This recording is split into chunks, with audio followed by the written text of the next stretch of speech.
මන් දානද? ආරම්භ කරන්න. දැන් හරි.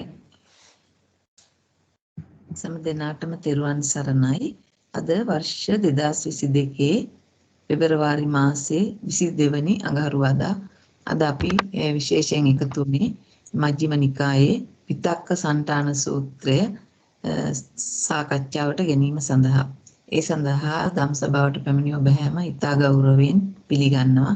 අද දවසේ අප කෙරේ මහත් කරුණාවෙන් විද්‍යාරත්න සර් මෙම සූත්‍ර දේශනාවට පැමිණ සිටිනවා. අප සෑම සියලුම දෙනා ගෞරවයෙන්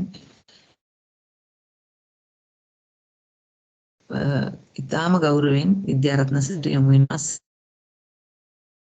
ඒ සූත්‍ර දේශනාව ආරම්භ කරන තෙරුවන් සරණයි සියලු දෙනාටම. නමෝ තස් භගවතු අරහතෝ සම්මා සම්බුද්දස්ස. නමෝ තස් භගවතු අරහතෝ සම්මා සම්බුද්දස්ස. නමෝ තස් භගවතු අරහතෝ සම්මා සම්බුද්දස්ස.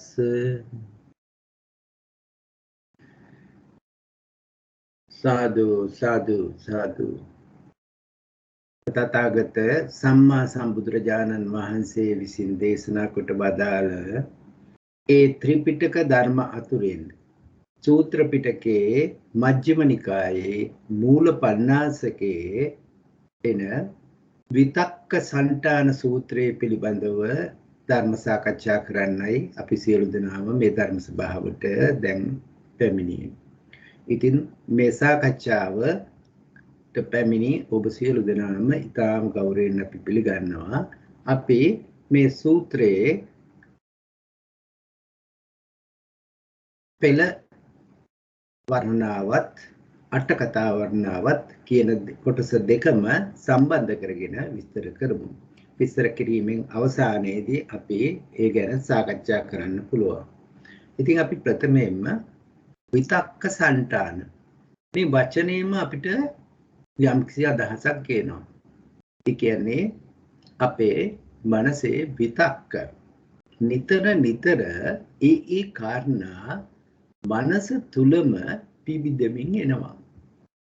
අපි දන්නවනේ අපිට චිත්තය පහළ වෙන ක්‍රම බොහෝ ගණනක් තියෙනවා. චිත්තයක් පහළ වෙනවා ద్వාර වලින්.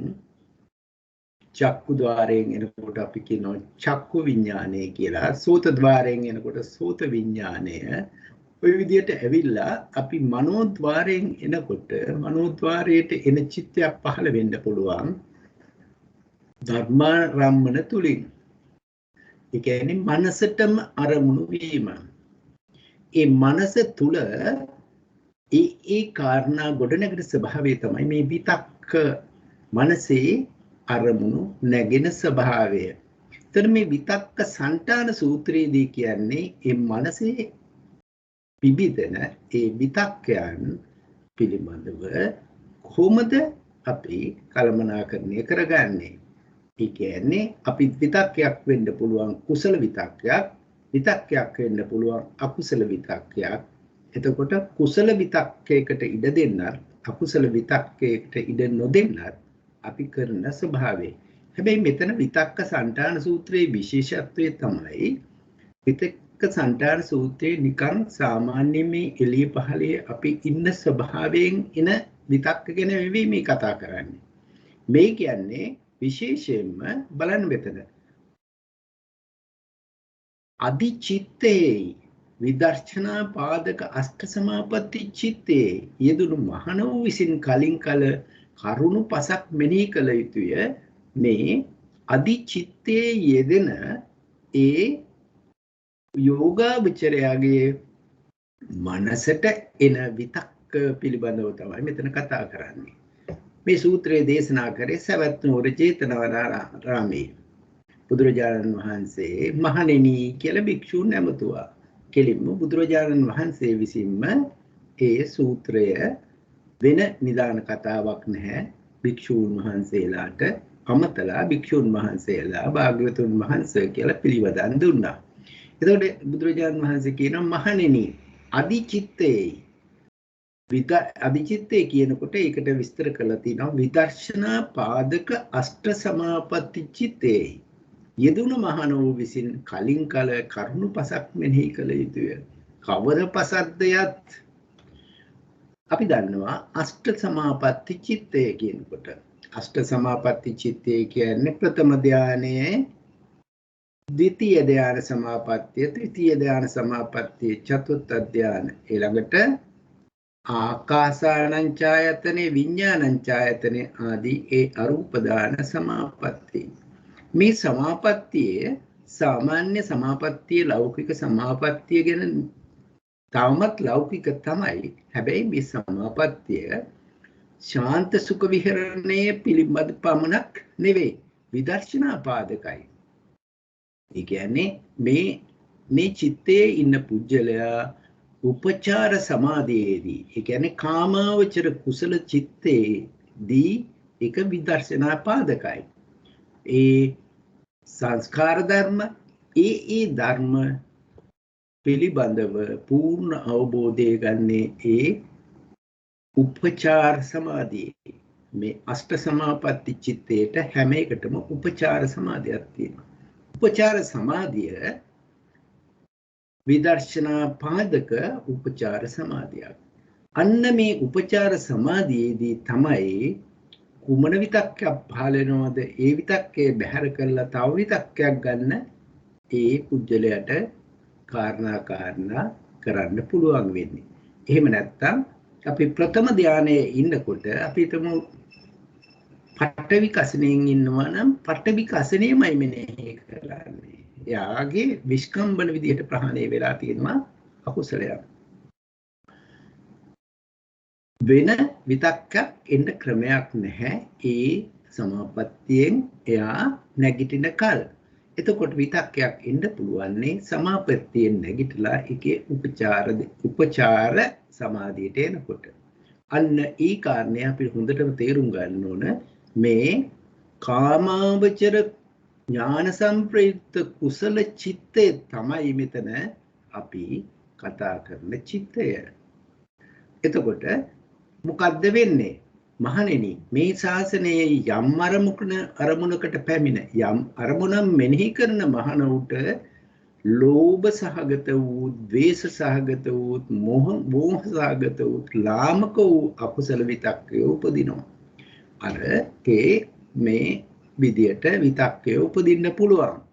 මහණෙනි, ඒ මහණෝ විසින් ඒ නිමිත්තෙන් අන්‍ය වූ කුසලයෙන් යුක්ත නිමිත්තක් මෙනෙහි කළ යුතුය. අර විතක්කේ අකුසල විතක්කය පහ කිරීම සඳහා අන්‍ය වූ කුසල නිමිත්තක් මෙනෙහි කළ යුතුය. එතකොට අර පස් කරුණකින් පළවෙනි එක තමයි ඒ අන්‍ය නිමිත්තක් මෙනෙහි කරන ස්වභාවය. එතකොට කොහොමද මේ අන්‍ය නිමිත්ත? ඒ අන්‍ය නිමිත්ත වූ කුසලයෙන් යුක්ත නිමිත්තක් මෙනෙහි කරන්නා වූ ඔහුට ලෝභ සහගත වූ, ද්වේෂ සහගත වූ, මෝහ සහගත වූ අකුසල විතක්කෝ වෙත්නම් ප්‍රහීන වෙත්. ඔහු විනාශයට පැමිණියෙත්. ඔවුන් ප්‍රහීන වේමෙන් සිය සතන්නේ සිත පිහිටුවයි. දැන් මේ බලන්න කාමාවචර කුසල සිතේ සිතම තුලින් සිතම දකින්න ස්වභාවය. වෙන කවුරුත් දකින්න එකක් නෙවෙයි. තමන්ගේ සිතම ඔන්න මට අකුසල සිතක් පහළ වුණා, අකුසල විතක්කයක් පහළ වුණා කියලා තම සිතෙම ඥාන සම්ප්‍රයුක්ත භාවයෙන් දකිනවා. අන්න ඒ දකින්න ස්වභාවය තමයි මේ. එතකොට මේ දැකීමට සිත ප්‍රගුණ කරන්නේ, ඒකාග්‍රතාවයේ ප්‍රගුණ කරන්නේ අන්නර අපි කියපු ඒ ප්‍රථම ධාන සමාපත්තිය, ද්විතීය ධාන සමාපත්තිය.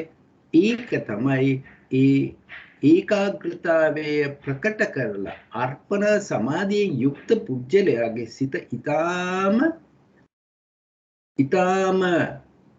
කාර්යක්ෂම වෙනවා. ඒ කියන්නේ ඒ සිතේ ෂාප්නස් එක, ඒ සිතේ හැකියාව ඊටාම ප්‍රබල වෙනවා. අන්න ඒ සමාධිගත ස්වභාවය අර උපචාර සමාධියේදී එන විතක්කයන් දැකීමට ප්‍රකට වෙනවා. ඒකින්ද තමයි මෙතන කියන්නේම මේ අෂ්ට සමාපatti චිත්තේහි ඒ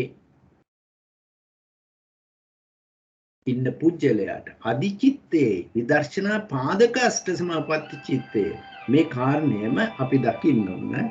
මේ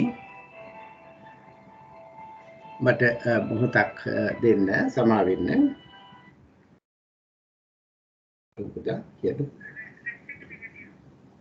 හරි. ඕකේ. එතකොට අපිට මේ කාරණේ පැහැදිලි වෙනවා. ඒ විදිහට අකුසල විතක්කයෝ පහළ වෙනවා නම් පළවෙනිම ක්‍රමය තමයි අන්‍ය නිමිත්තක් මෙනෙහි කිරීම. එතකොට මොකද්ද මේ අන්‍ය නිමිත්ත? හරියට ලෝභ සහගත සිතක් එනවා නම් ලෝභයට ප්‍රතිවිරුද්ධ අන්‍ය නිමිත්තක් මෙනෙහි කරන්න ඕන. දෝෂ සිතක් එනවා නම් දෝෂයට ප්‍රතිවිරුද්ධ අන්‍ය නිමිත්තක් මෙනෙහි කරන්න ඕන. මෝහය නම් මෝහයට ප්‍රතිවිරුද්ධ අන්‍ය නිමිත්තක් මෙනෙහි කරන්න ඕන. මෙතන කියනවා උපමාවක් වශයෙන් යම්සේ දක්ෂ වඩුවෙක් නැත්නම් වඩු අතවැස්සෙක්. ඒ කියන්නේ දක්ෂ වඩුවෙක් ඇණයක් ගහලා තියෙනවා ඊටාම තද ලීයකට. මේ ඇණේ ගලවන්න ඕන. ඒ විසම ඇණේ ගලවන්න නම් කරන්නේ ඒ ඇණය ළඟින් බොහෝ පොඩි ඇණවලින් තට්ටු කරලා අර ඇණය බුරුල් කරගන්නවා. අන්න ඒ වගේ අර ඇණයට විරුද්ධව බොහෝ වෙන අරමුණු අන්‍ය අරමුණුගෙන අර ප්‍රධාන ඇණය ගලවනවා. අන්න ඒ වගේ කියනවා මේ අන්‍ය නිමිත්තක් මෙනෙහි කිරීම කියන එක. මම මේක අට කතාවෙන් මෙතෙන්ටත් විස්තර කරලා අපි ඒකට යමු. මේ ආකාර පහෙන් පළවෙනි ආකාරය. එතකොට අට කතාවේදී කියනවා නිමිත්තානි කාරණයෝ කාලේන කාලං කලින් කල කර්මස්ථානය නම් මොහොතකටවත් නොහැර නිරතුරුව මෙනෙහි කළ යුතු වේද. එතකොට කර්මස්ථානයේ ඉන්නවා නම් කර්මස්ථානයේ පුජ්‍යලයා ඇයි කාලෙන් කාලන ඒ කර්මස්ථානයෙන් නැගිටින්නේ? භාග්‍යවතුන් වහන්සේ කුමක් හේයින් කලින් කලයයි වදාළසේක්ද? පෙළෙහි කර්මස්ථානෝ 38ක් බෙදන ලදහ. එතකොට මේ සමාපatti චිත්තයට කර්මස්ථානෝ 38ක් තියෙනවා. ඔවුන් අතුරෙන් තමන්ගේ සිතට රුචි වූ කර්මස්ථානය ගැන හුන්නා වූ මහණ විසින් යම්තා කිසියම් උපක්ලේශයක් නොඋපදීද? ඒ වෙලාවේ උපක්ලේශයක් උපදින්නේ නැහැ. ඒ තාක් නිමිත්තයන්ගේ මානසිකාර කෘත්‍යයක් නැහැ. ඔන්න හොඳට බලන්න පැහැදිලි කරන්න හැටි. එයාගේ කර්මස්ථාන නිමිත්තේ ඉන්නවා නම් වෙන මේ මානසිකාර කෘත්‍යයක් නැහැ. එතකොට යලිත් යම් විටක උපක්ලේශයක් උපදීද එකල මේ නිමිතිගෙන සිතෙහි උපන් අර්බුදයේ බැහැර කළ යුතුය. එතකොට සිතේ අර්බුදයේ බැහැර කරන්නේ මෙන්න මේ ආකාරයට. එතකොට කියනවා මෙතන අට කතාවේ ලස්සනට විස්තර කරනවා චන්දූප සංහිතානි ඡන්ද සහගත රාගය යෙදුනා වූ තුන් විතක්කෙන්ගේ උත්පත්ති ස්ථානයේද. එතකොට විතක්ක තුනක් තියෙනවා ලෝභ ද්වේෂ මෝහ. ඒ ලෝභ දේශ මොහොත අන්‍ය නිමිත්තක් මෙහි කිරීම තුළින් ඒ ප්‍රධාන ඒ අකුසල විතක්කේ අයින් කරන්න පුළුවන්. හරියට මෙන්න මේ විදිහට කියනවා අන්‍ය නිමිත්තං මනසිකා තබ්බං කුසලෝපසංහිතං. එහින් ඒ නිමිත්තට අන්‍ය වූ කුසල නිමිත්තක් මෙනෙහි කළ යුතුය. එහි අනෙක් නිමිත්ත නම් දැන් මෙතන අන්‍ය නිමිත්ත මොකක්ද අපි බලමු. ඡන්ද සහගත වූ විතක්කයක්, ඒ කියන්නේ ලෝභ සහගත විතක්කයක් සත්‍යයන් තුළ උපන් කල්ලි අසුභ භාවනාව අන්‍ය නිමිත්තයි. එතකොට ලෝභ සහගත ඡන්ද රාග සහගත එනවා නම් අසුභ භාවනාව තමයි අන්‍ය නිමිත්ත. සංස්කාරයන් කෙරෙහි උපන් අනිත්‍ය මෙනෙහි කිරීම අන්‍ය නිමිත්ත නම් වේ. ඒ කියන්නේ සංස්කාරයන් පිළිබඳව යම් කිසි මෙනෙහි කිරීමේදී අනිත්‍ය මෙනෙහි කිරීම අන්‍ය නිමිත්ත වේ. ද්වේෂ සහගත විතක්කයක් උපන් කල්ලි මෛත්‍රී භාවනාව අන්‍ය නිමිත්ත වේ. එතන ද්වේෂ සහගත යම් සංස්කාර ධර්මයක් නම් සංස්කාර ක්‍රී උපන් කල්හි ද්වේෂයේ සංස්කාර පිළිබඳ උපන් කල්හි ධාතු මනසිකාරය අනිනිමිත්ත වේ. ඒකෙත් කියනවා සත්‍යයන් කෙරෙහි එක විදිහකටත් සංස්කාරයෙන් කෙරෙන් ද්වේෂසිතක් ආවොත් ධාතු මනසිකාරයම අනිනිමිත්තයි. මෙන්න මේ විදිහට අනිනිමිත්ත අර පොඩි එන ගහලා ලොකු වෙනේ ගලවනවා වගේ අන්‍ය නිමිත්ත එන ආකාරය අට කතාවේදී විස්තර කරනවා. එතකොට මේ යෝගාවචරය පංච ධර්මයන් ඇසුරු කිරීම අනෙක් නිමිත්ත වේ. පංච ධර්මයන් කියනකොට පංච ධර්මයමුත් විස්තර කරනවා. මොකද්ද මේ පංච ධර්ම?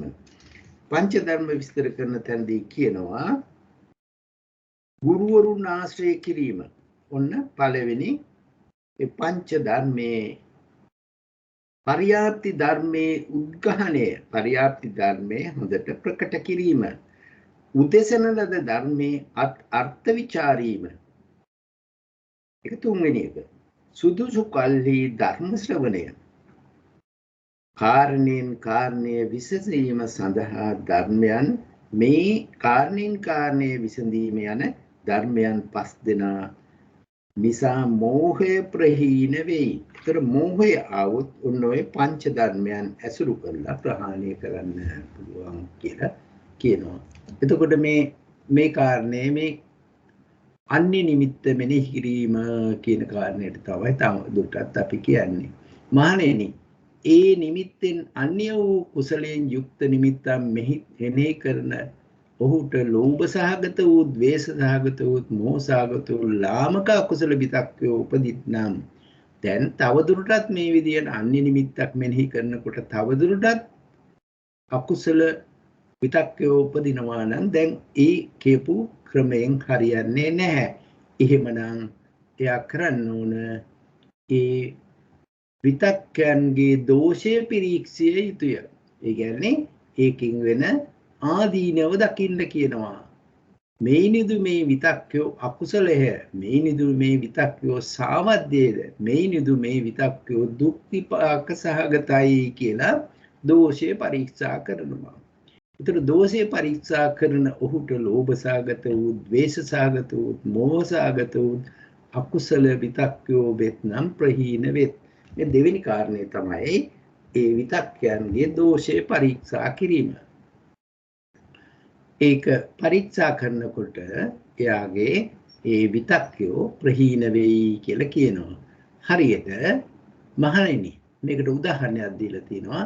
යම්සේ තරුණ ස්ත්‍රියක් හෝ පුරුෂයෙක් හෝ ගෙලෙහි සර්ප කුණක් හෝ බලු කුණක් හෝ මිනිස් කුණක් හෝ හටගත් දුක් ඇත්තේ වන්නේද? එතකොට මේ විදිහට සැරසුණු ස්ත්‍රියක් හරි පුරුෂයෙකුට බලු කුණක් නැත්නම් සර්ප කුණක් කරට වැටුණොත් කොච්චර එයාට ඒකෙන් ලැජ්ජා වෙනවද? එයාට පිළිකුල් සහගත වෙනවද? ඉපරිද්දෙන්න මහණෙනි, නිමිත්තෙන්ද ඒ නිමිත්තෙන්ද අන්‍ය වූ කුසලයෙන් යුක්ත නිමිත්තක් මෙනෙහි කරන්නා වූ ඒ මහණන්ට ලෝභ සහගත අර විදියට අකුසල විතක්කය උපදිත්නම් ඒ මහණ විසින් මේ විතක්කයෝ අකුසලය, මේ විතක්කයෝ සාවද්දේය, මේ විතක්කයෝ දුක් විපාක සහගතයි කියලා ඒ පිළිබඳව පිළිකුලම මෙනෙහි කරන්න ඕන. තමන්ට මේක පිළිකුලක්, හරියට මගේ කරට වැටුණු සර්ප කුණක් කියලා ඒකේ දෝෂය පරීක්ෂා කරනවා. මේ විදිහට දෝෂය පරීක්ෂා කරන ඒ යෝගාවචරයට ඒකේ පිළිකුල් සහගත බව නිසාම අර විතක්කයෝ ප්‍රහීන වෙත් කියනවා. එහෙමත් ප්‍රහීන වෙන්නේ නැත්නම් දැන් ඒක තමයි අපි දෙවෙනි කාරණේ කිව්වේ, මේ ඒ විතක්කයන්ගේ දෝෂේ පරීක්ෂා කිරීම. එතකොට දෝෂේ පරීක්ෂා කරන පුජ්‍යලයටත් විතක්කය පහ වෙන්නේ නැත්නම් මොකද ඊළඟට කරන්නේ? මේ දෝෂය පරීක්ෂා කරන එකට අට කතාවේදී විස්තර කරනවා මෙන්න මේ ආකාරයෙන්.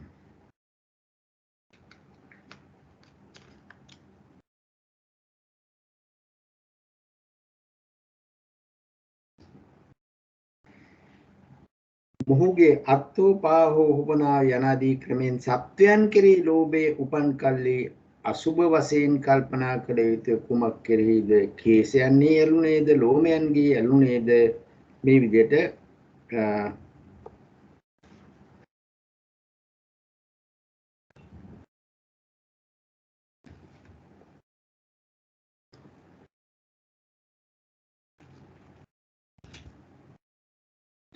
අපි ඒ ටික කියලා නැවත ඊළඟ එකට එමු. එතකොට දෙවෙනි කාරණය අපි කිව්වා මේ දෝෂය පරීක්ෂා කිරීම තුළින් ඒ විතක්කයක් පහ වෙනවලු. හැබැයි ඒ විතක්කයන් පහ වෙන්නේ නැත්නම් මහණෙනි, ඒ විතක්කයන්ගේ දෝෂය පරීක්ෂා කරන්නා වූ මේ මහානාට ලෝභ සාගත වූ, ද්වේෂ සාගත වූ, මෝහ සාගත වූ ලාමක විතක්කය උපදිත් නම් දැන් මෙයා පරීක්ෂා කරත් තවදුරටත් ඒ විතක්කෝ උපදිනවා නම් ඊළඟට තුන්වෙනි ක්‍රමය කරන්නයි කියනවා. මහණෙනි, මහණ වූසින් අකුසල විතක්කයන් නොසිහි කිරීමට, නොමෙනෙහි කිරීමට පැමිණීම මැනවි. එතකොට අර විතක්කයන් මත මානසිකාර කිරීම නවත්තන්න කියනවා. එතකොට ඒ විතක්කයන් නොසිහි කිරීමෙන්, නොමෙනෙහි කිරීමෙන් පැමිණෙන ඕට මේ විතක්කෝ පහ වෙයි කියලා කියනවා. උදාහරණයක් වශයෙන් මෙතන දෙනවා. යම් ඇස්සති පුරුෂයෙක් හමුවට පැමිණි රූපයන් නොදැකනු කැමැත්තේ වන්නේද? එතකොට ඇස් තියෙන පුරුෂයෙක් ඉදිරියට රූපයක් එනවා නම්, රූපයක් ලැබෙනවා නම් ඒක නොදැකීමට කැමති නැත්නම් එතම ඇස් පියාගන්නේ වේද? අන්දෙසක් බලන්නේ වේද?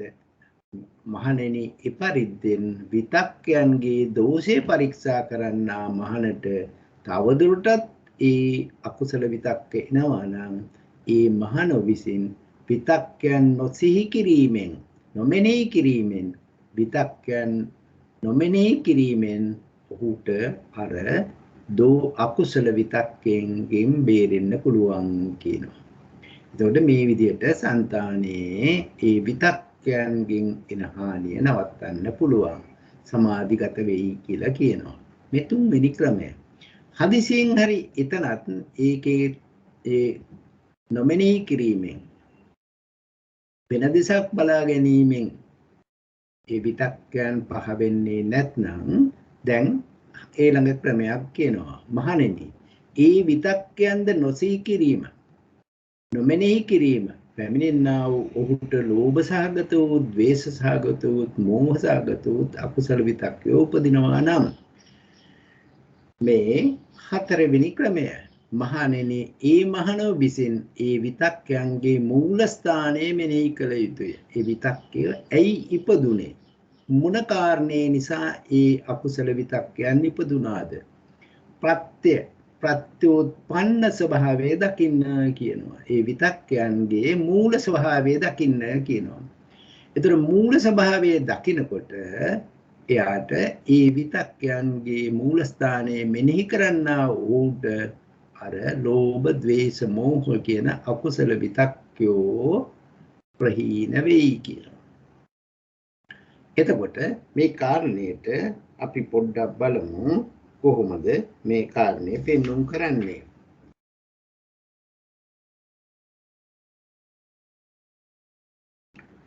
මෙතන කියනවා අට කතාවේදී අසති මනසිකරෝ ආපච්චිතබ්බෝ, ඒ විතක්කයෝ සිහි නොකළ යුතුය, මෙනෙහි නොකළ යුතුය, අන් අරමුණු පවත්වන ලද්දකු විය යුතුය. මේකට කියනවා කොහොමද උදාහරණ. යම්සේ රූපයක් දකිනු අකමැති පුරුෂයෙක් ඇස් පියා ගනීද, එසේම දැන් මූල කර්මස්ථානයේ ගෙන ඉන්නා වූ භික්ෂුව විසින්, මූල කර්මස්ථානය කියන්නේ අපි 38ක් වූ කර්මස්ථානය. ඒ කර්මස්ථානයේ තමයි සමාධියට මුල් වෙන්නේ. ඒ භික්ෂුව විසින් සිතේ විතක්කයක් උපන් කල්ලි අන් අරමුණු වල සිත පවත්වන්න කුවිය යුතුය.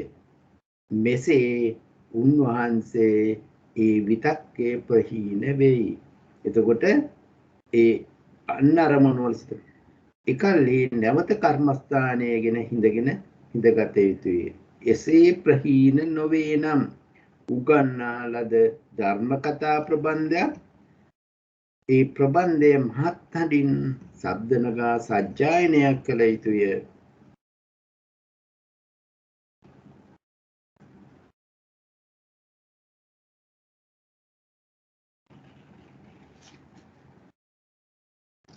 අපි තාම මේ විතක්කේ සිහි නොකළ යුතු විතක්කේට මම උදාහරණයක් කිව්වේ සමා වෙන්න. ඔව්. එතන ඊළඟ එකට යන්න ඕන අට කතාවේදී මෙන්න මෙහෙම කියනවා මේ මූල කර්මස්ථානය. ඔව්. මූල කර්මස්ථානයේ මෙනෙහි කිරීම, මූලය මෙනෙහි කිරීම. ඒ පර්වය අසති පර්වය නම් මෙහි විතක්කයන් නිග්‍රහ කරන්නට නොහැකි වෙත්නම් මෙහිදී නිග්‍රහ කළ යුතුය. විතක්කයේ මූල ભેදය, මූල පර්වය දක්වමින් නැවත තස්ස වේ භික්ඛවේ යනාදීන් වදාළසේක. ඒ විතක්ක සංකාර සත්තානං මනසිකා තබ්බං රැස් කෙරෙනුවේ. මෙතන කියනවා මොකද්ද මේ මූල ස්ථානයේ විතක්කයකට හේතු වූ කාරණේ ප්‍රත්‍ය කාරණය මූලය යන අර්ථයයි. මෙහි පීඨා සිටිනු ස්ථාන නම් වේ.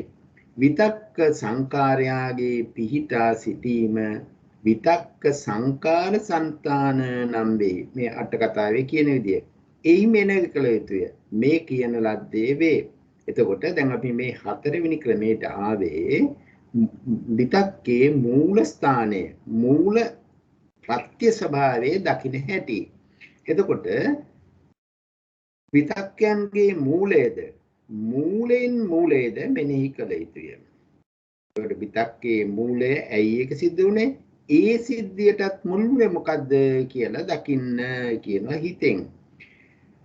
එතකොට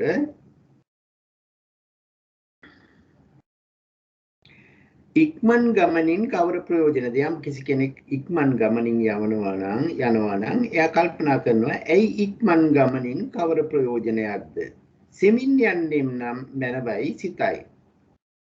මෙසේ සිතා සෙමින් යන්නේය. සියලු තන්නේ මෙම ක්‍රමයයි. ඒ කියන්නේ යම් කිසි දෙයක් කරනවා නම් ඇයි ඒක කරන්නේ කියලා එයා හිතින්ම මෙනෙහි කරනවා. මේ භික්ෂුවගේ විතක්කයට නැගි කාලය ඒ පුරුෂයා ශීඝ්‍රව ගමන් කරන කාලය මෙනි. එතකොට විතක්කේ නැග. මොහුගේ විතක්කයන්ගේ හැසිරීම සිඳින කාලය මෙන් ගමන් කරන කාලය මොහුගේ මෙනි. ඔහුගේ විතක්ක වාරය සිඳ මූල කර්මස්ථානයේ සිතට බසින කාලය මෙනි. එතකොට මේක තමයි ඒ විතක්කේ මූල ස්ථානය ගන්න එකට. මෙතන උදාහරණයක් දීලා තියෙනවා. හොඳ බුදුරජාන් වහන්සේ పూర్ව ජාතක කතාවේ අර බෙලිලුකක යට ශාවිකෙකු නිදාගෙන ඉන්නකොට දද්දහ ජාතකයෙන් මේ කාරණය පෙන්වු කරනවා. ඒ කියන්නේ අපි දන්නවා බෙලිලුකකට ශාවෙක් නිදාගෙන ඉන්නවා. එතකොට නටුවෙන් ගිලිහුණු බෙලි ගෙඩියක් ශාවාගේ කන ළඟට වැටුණා. ඔහුට මේක බෙලි ගෙඩියේ ශබ්දේ හිතුවා පොළොව බිඳෙයි, පොළොව පෙරලෙයි, පොළොව නැසෙයි කියන කාරණේ මෙයා දුවන්න පටන් ගත්තා. මේක දැකලා අනෙක් සිව්පාවොත් දුවන්න පටන් ගත්තා. ඒගොල්ලොන්ට පැහැදිලි කරා මේ පොළොව පෙරලෙනවා කියන. ඒතර බෝධිසත්ව වූ සිංහයා මෙතන ගියන් පස්සේ සිංහයා මේක කිව්වා මේක අපි බලමු මොකද්ද උනේ කියලා. බලාගෙන යනකොට බෙලි ගෙඩියක් තල්පතකට වැටිලා. ඉතින් මේ කාරණයෙන් ඒ මූල කාරණය දැක්ක ගමන් ඒ සියලුම බිය සංසිඳනවා. ඒ වගේ මේ විතක්කයන්ගේ මූල ස්ථානයේ මෙනෙහි කරන්නා වූට ඒ විතක්කයන් ප්‍රහීන වෙයි. ඊට පස්සේ සමාධිගත වෙයි කියලා මෙතන විස්තර කරනවා. ඒක අපි කිව්වේ හතරවෙනි කාරණය. එතකොට පස්වෙනි කාරණය මොකද්ද? පස්වෙනි කාරණේදී කියනවා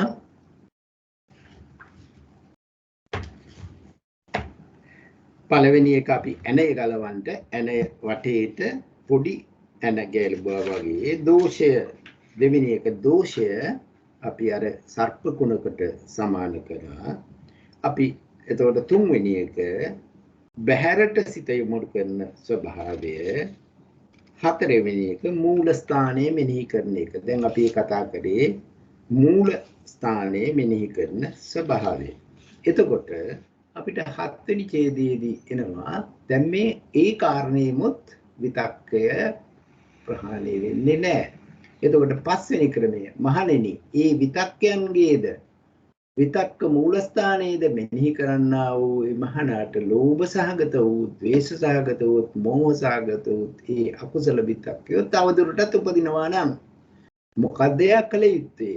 ඒ මහණ වූ විසින් යට දතේ උඩුතද පිහිටුවා දිවෙන් තලා පෙලා කුසල් සිතින් අකුසල් සිත බෙසසින් නිගැට්නිය යුතුය. ඒ කියන්නේ මේ කියන්නේ අපි දත් පිටි කාලා කරනවා වගේ තමන්ගේ සිත මේ කාය විඤ්ඤාතිය තුලින් ඒ ස්වභාවය වෙනස් කරන්න කියනවා. ඒ කියන්නේ අපි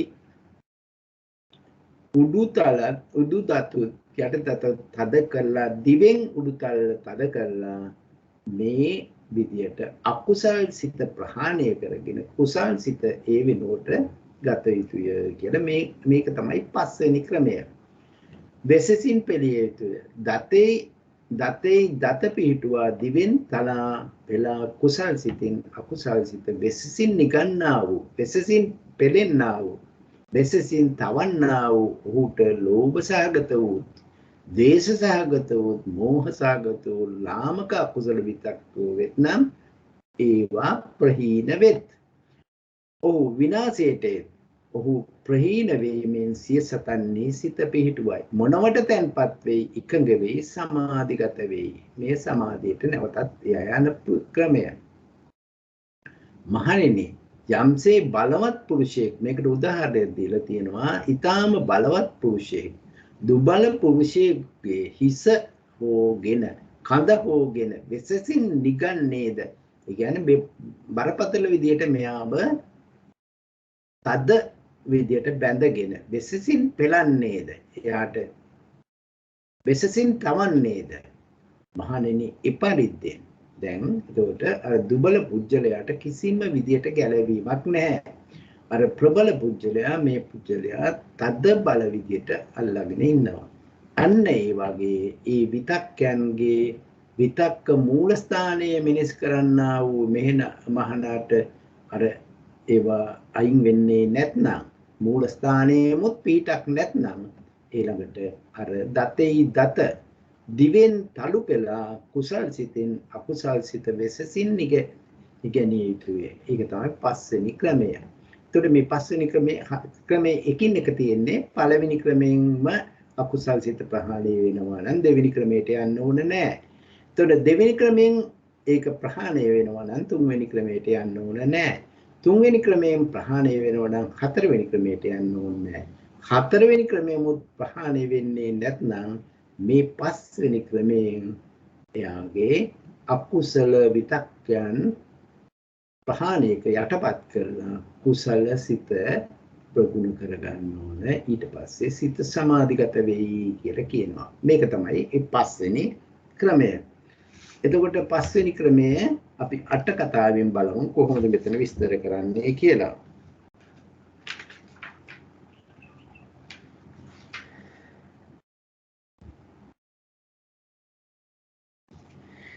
එතකොට අට කතාවේ කියනවා මේ විතක්ක බෙහෙද මූල පර්වයේ සිට විතක්කයන් කියන්නට නොහැක වූ විසින් මෙසේ නිග්‍රහ කටයුතුයයි තවත් කාරණයක් දක්වන. පුනතස්ස මේ භික්ඛවේ යනාදී වදාළහ.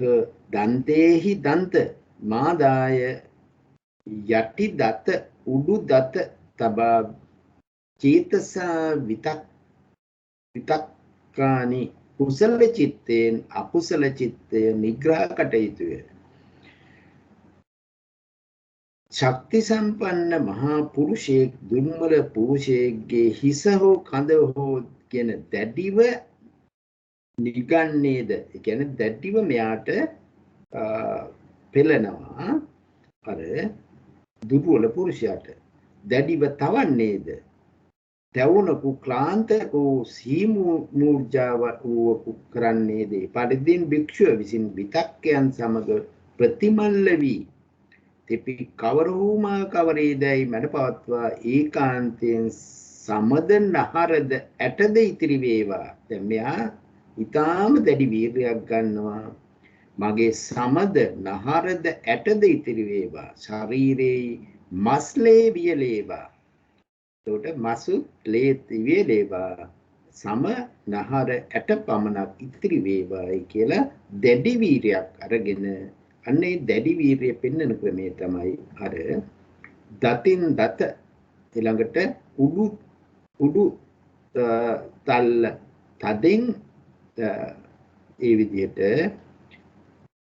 කරලා වීර්ය ඇති කරගෙන දැඩි වීර්ය කොටගෙන විතක්කෝ නිග්‍රහ කළ යුතුය. දක්වමින් මේ අර්ථ ප්‍රකාශ උපමා වදාළසේක. ඒතර මේකේ උපමා දීලා තියෙනවා මේ හැම කාරණේටම.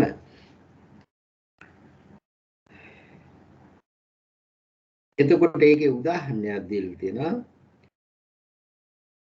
මෙසේ සීමා බිඳීම නම් වේ. එය ප්‍රකට වූ අර්ථය ඇත්තේ. තවද යම්සේ දිසාපාමොක් ආචාර්යවරයා පිට රටින් රජ කුමරෙකුට පංචායත ශිල්පය උගන්වා යන්න තමන්ගේ රටට ගොස් රාජ්‍ය කරව ඉදින් තා වෙත අතරමඟදී සොරුන් එළඹ සිටිත් නම් දුන්නෙන් කටයුතු කරව. ඉදින් තොපගේ දුන්න නැසේ නම් හෝ බිඳේ නම් කඩුවෙන්ද සත්තින්ද මෙසේ ආයුධ පසින්ම සිල්පත් දක්වා මෙහේ යාද හෙතෙම එසේ කොට සිය රටට ගොස් රාජ්‍යගෙන රජසිරි බලඳා එපරිද්දෙන් රජසිරි මේ විදිහට අර දිසාපාමොක් කියපු ආකාරයට ගිහිල්ලා ඒ රාජ්‍යකම ලබා ගත්තා. එපරිද්දෙන් භාග්‍යවතුන් වහන්සේ අධිචිත්තේ යෙදුනා වූ භික්ෂුව. එතකොට මේ බුදුරජාණන් වහන්සේ මේ කාරණේ දේශනා කරන්නෙම අධිචිත්තේ යෙදුනා වූ භික්ෂුවට මේ කාම ව්‍යාපාද විහිංසා ආදී විතක්යන් පැමිණීමෙන් ඒ සිත දුර්වල වීම නවත්වා ගැනීම සඳහා අධිචිත්තේ යෙදුනා වූ භික්ෂුව රහත් බැව් ගැනීම පිණිස මෙහෙවන්නා වූ ඔහුට අතරතුර අකුසල විතක්ක උපදිද්ද එකල අන්‍ය නිමිත්ත පරිවේ සිට ඒ විතක්යන් දුරුකොට විදසුන් වඩා රහත් බවට පැමිණෙන්නේය. මෙන්න මේ කාරණේ මතමයි බුදුරජාණන් වහන්සේ මේ කාරණේ දේශනා කරන්නේ. භික්ෂුන් වහන්සේලා විදර්ශනා පාදක සමාධියන්ගේ ඉන්න භික්ෂුන් වහන්සේලාට තවදුරටත් ඒකට පෙළඹවීම සඳහා කාරණයක් පෙන්වලා නැහැ. කවුරුත් ඇහුවෙත් නැහැ. බුදුරජාණන් වහන්සේ විසින්ම මේ කාරණේ දේශනා කරන්නේ. එහි නොහැකි වන්නේ ආදීනව පර්වේ සිට, එහිද නොහැකි වන්නේ අසති පර්වේ සිට. එතන මෙතන තියෙනවා අන්‍ය නිමිත්ත ආදීනව පර්වය, ඊළඟට අසති පර්වය, ඊළඟට මූල සංඨාන පර්වය යන මූල වේදය, ඊළඟට අබිනිග්‍රහණ පර්වය. ඒ පහ ඒ විදිහටමයි කියලා තියෙන්නේ.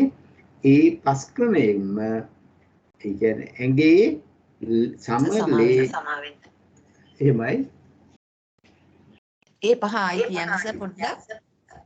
එතකොට මේක අට කතාවේ කියනවා ඒ කාරණා පහ.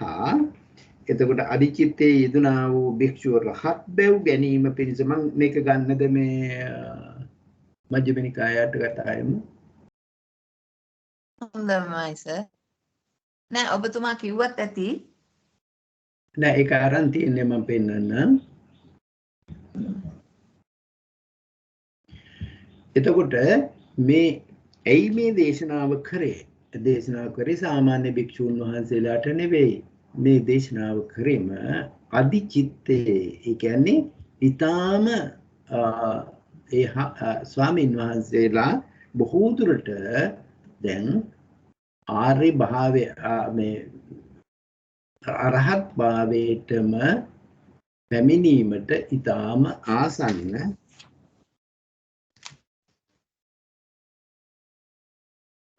එන්න මෙතන ඉඳන් කියන්නේ ශිල්පේ උගන්වා යව මේ අර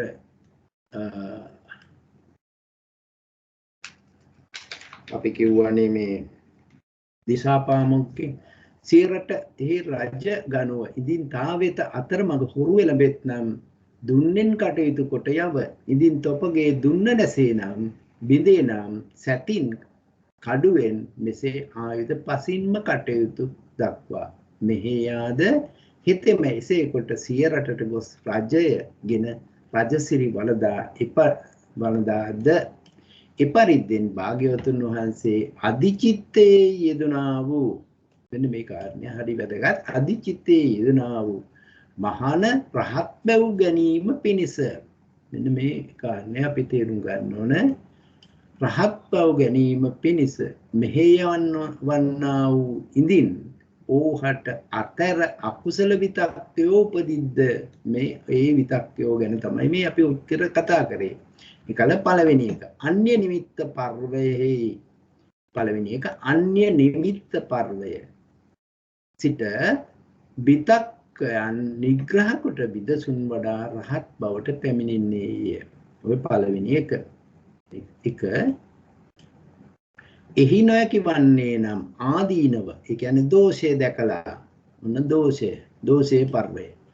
එහි නොහැකි වන්නේ නම් ආදීනව පර්වේ අපි හරි දැක්කේ නාගෙන එන ඒ ස්ත්‍රියකට හරි පුරුෂයෙකුටයි කරට සර්පකුණක් දැම්මහම කොහොමද ලැජ්ජා වෙන්නේ? අන්න ඒ වගේ ආදීනව දැකලා ඒකෙන් මිදෙන්න. එහෙමත් බැරි නම් එහිද නොහැකි වන්නේ නම් අසති පර්වය සිට. එතකොට එනම් අසති. එහිද නොහැකි වන්නා නම් අසති කියන්නේ වෙන පැත්තක් බලා ගැනීමට. ඒ කියන්නේ ඉදිරියට මූණට ලැබෙනවා නම් මූණට පේන්නේ නැතුව වෙන පැත්තක් බලා ගැනීම කියලා තමයි උදාහරණය දීලා තියෙන්නේ. ඒකත් නොවතිනවා නම් විතක්කේ මූල ભેදේ. මූල අපි දැන් මේ ප්‍රත්‍යෝත්පන්න ස්වභාවය කොහෙන්ද නගින්නේ? විතක්කේ මූලය දැකීම. ඒක හතරවෙනි එක. ඒකත් නොහැකි වන්නා අභිනිග්‍රහණ පර්වය.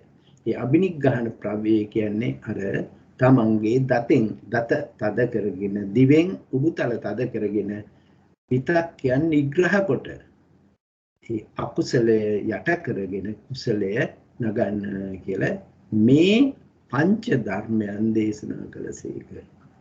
එන්න මේක තමයි ඒ.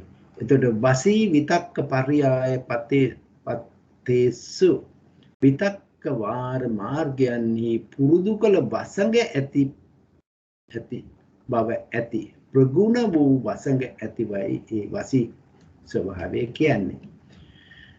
යම් විතක්කං ආකං කිස්සති මේ ඔහුගේ වසඟ වාරය දක්වන පිළිසන වදාන්නත්තේමයි. මේ විදිහට මේ විතක්ක සන්තාන සූත්‍රයේ බුදුරජාණන් වහන්සේ දේශනා කරලා තියෙනවා. මේ කාරණේ අපි දකිනකොට සාමාන්‍ය පුජ්‍යලයකට මේ කරන ස්වභාවය කරන්න මේක කොටසක් කරන්න බැරි කමක් නැහැ. හැබැයි මෙතන මේ සමාධි භාවනාවෙන් ප්‍රගුණ කරලා එයා ඒ සමාධි භාවනාවේ අපි දන්නවානේ භාවනාවේ අපි දන්නවා සමත පූර්වාංගම විදර්ශනා පූර්වාංගම සමත ඊට පස්සේ සමත විදර්ශනා යුගනන්ද මේ හැම අවස්ථාවෙම බුදුරජාණන් වහන්සේ ඒ ප්‍රකට කරන්නේ සමත විදර්ශනා යුගනන්ද ස්වභාවය. ඒ කියන්නේ ආර්ය ධානයක් වෙන්න නම් ඒ ධානයේ මුල උපචාර සමාධිය ඊටාම ප්‍රබල සමාධියක් වෙන්න ඕනේ. උපචාර සමාධියේ තමයි විදර්ශනා කරන්නේ. අපිට අර්පණාව තුල විදර්ශනා කරන්න බෑ. අර්පණාවේ නිතරම එක කර්මස්ථානයක්මයි මෙනෙහි කරන්නේ. අර්පණ කර්මස්ථානයේ මෙනෙහි කරන තුල වෙන කර්මස්ථානයක් ඒ මතට යන්න බෑ. ඒතර මූල කර්මස්ථානයේ අර්පණ කර්මස්ථානයක් නම් ඒ කර්මස්ථානයේට පෙර එයාගේ උපචාර සමාධිය තුල උපචාර සමාධිය කියන්නේම කාමාවචර භූමියේ. කාමාවචර භූමියේ ඊටාම් බලවත් චිත්තයක්. ඒ කාමාවචර භූමියේ තමයි එයා දකින්නේ තමන්ට විතක් එනවද? තමන්ට කාම විතක් එනවද? එයා එතනින් තමයි මේ විතක්යන් බැහැර කරමින් අර තමන්ගේ කාර්යය දෙන්නේ. එන්නේ ඒකයි දකින්න පුළුවන් අපි අට කතාවත් අවශ්‍ය ස්ථාන ගෙනහැර දක්වා තවත් ඒ පිළිබඳව විස්තර තෙරුවන් සරණයි සර්. අවසරයි. ඔබතුමාට අප්‍රමාණ පිං සර් පොඩ්ඩක් 514 පිටුවට යමුද? 514 පිටුවේ අට කතාවේ අන්තිම ඡේදය. හොඳයි. අසති පර්වය කියන්නේ මේ දැක් වූ පර්වය අසති පර්වය නම් වේ කියන එක. මෙත මම හිතන්නේ මගේ පුතම තමයි ඔබතුමාගේ. අසති පර්වයේ ඉතින් ඉස්සෙල්ලා කතා කරපු එක මොකද? ඔව් අසති පර්වයේ සිට එහි 514ද ඔය? මේක අන්තිම පිටුව. නෑ 514 පොඩ්ඩක් බලමුද? සමා වෙන්න. 514 කියන්නේ ඒකේ තියෙන්නේ පටන් ගන්නෙ මූල කර්මස්ථානය ගැන හිඳගත යුතුය කියලා. ඉන්න. ඔය 17 තව ටිකක් උඩ සර්. තව උඩ.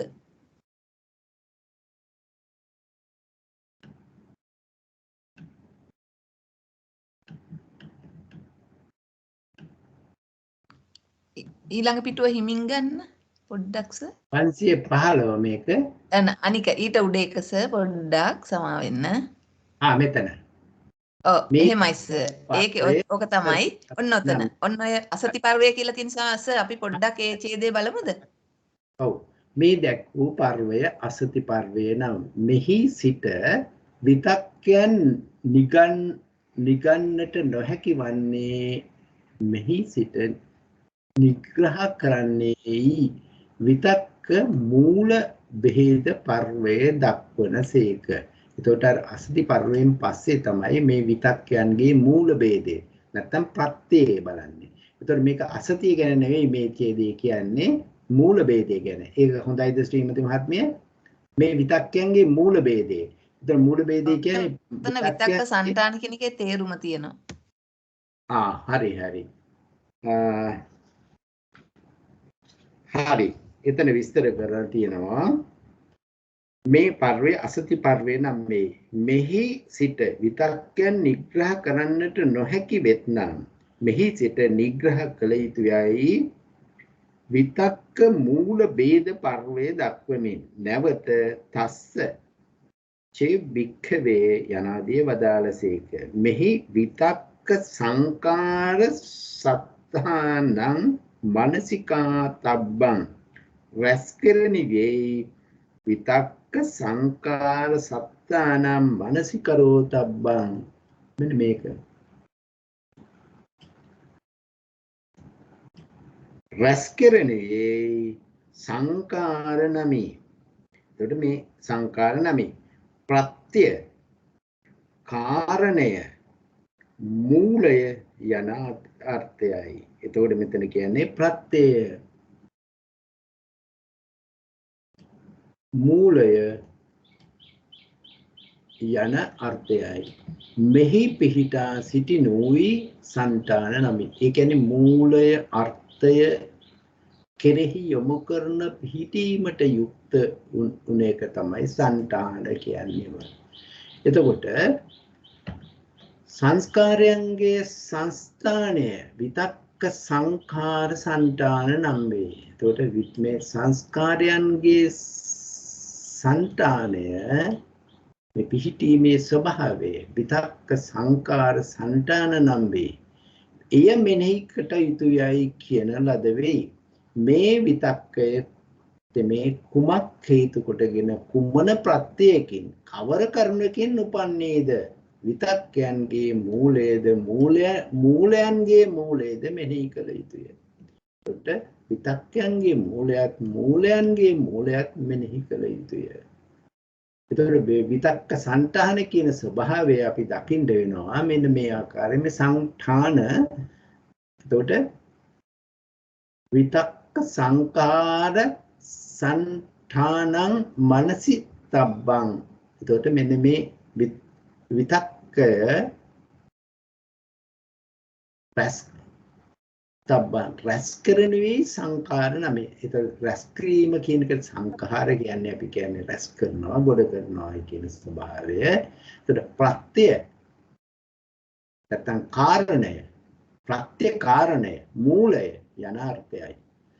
මෙහි පිහිටා සිටිනෝයි සංඨාන නමි. ඒකේ පිහිටලා එක සංඨාන විතක්ක සංකාරයන්ගේ සංස්ථානය විතක්ක සංකාර සංඨාන නමි. ඒතකොට විතක්ක සංකාරයන්ගේ සංස්ථානය විතක්ක සංකාර සංඨාන නමි. ඒතකොට මේ මුළු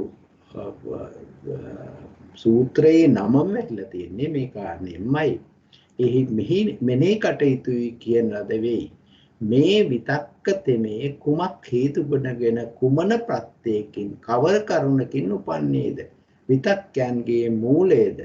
මූලයෙන් මූලයේද මෙහි කටයුතුයට.